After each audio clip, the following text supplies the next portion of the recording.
Vers la souveraineté alimentaire, un pacte historique entre l'État du Sénégal et le secteur bancaire pour transformer l'agriculture et l'élevage.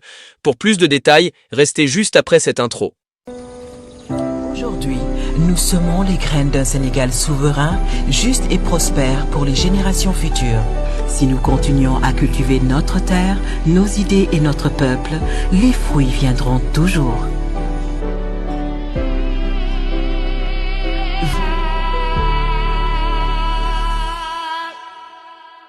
Le Sénégal importe chaque année pour plus de 1070 milliards de francs CFA en denrées agricoles et produits alimentaires de base.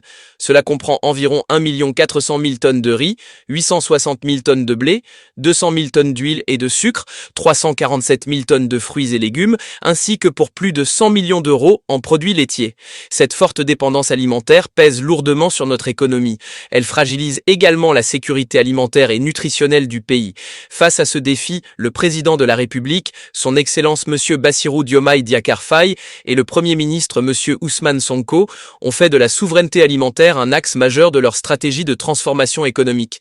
L'objectif est de produire ce que nous consommons et consommer ce que nous produisons. Dans cette dynamique, le ministre de l'Agriculture, de la Souveraineté alimentaire et de l'Élevage, Dr Mabouba Diagne, a présidé ce lundi 5 mai 2025 une rencontre historique avec les représentants du système bancaire national. Étaient présents les dirigeants des 29 banques et 4 institutions financières membres de l'Association professionnelle des banques et établissements financiers du Sénégal, également connue sous le sigle APBEFS. L'objectif de cette rencontre est de poser les bases d'un nouveau pacte de financement structuré, innovant et durable, en faveur du développement agricole et pastoral du pays. Les ambitions exprimées sont à la hauteur des enjeux.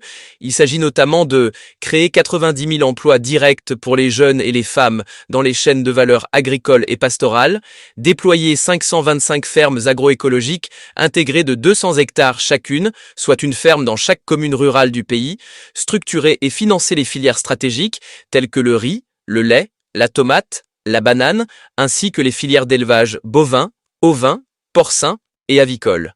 L'investissement attendu s'élève à 1 470 milliards de francs CFA sur une période de 5 ans, ce qui correspond à 14 millions de francs CFA par hectare aménagé. Lors de son allocution, le ministre Mabouba Diagne a lancé un message clair et déterminé.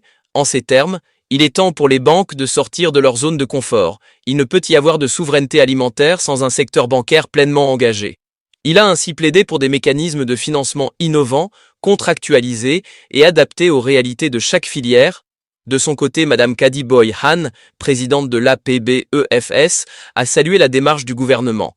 Elle a néanmoins insisté sur la nécessité d'une meilleure structuration des filières agricoles et d'élevage, d'une gestion rigoureuse des risques et d'une contractualisation efficace entre les parties prenantes.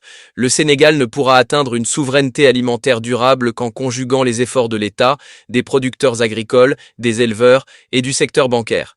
C'est à cette condition que le pays pourra transformer son potentiel agricole en véritable levier de croissance, de résilience et de prospérité partagée. C'était tout pour cette Flash News. Merci et à bientôt pour de nouvelles vidéos. Aujourd'hui, nous semons les graines d'un Sénégal souverain, juste et prospère pour les générations futures. Si nous continuons à cultiver notre terre, nos idées et notre peuple, les fruits viendront toujours.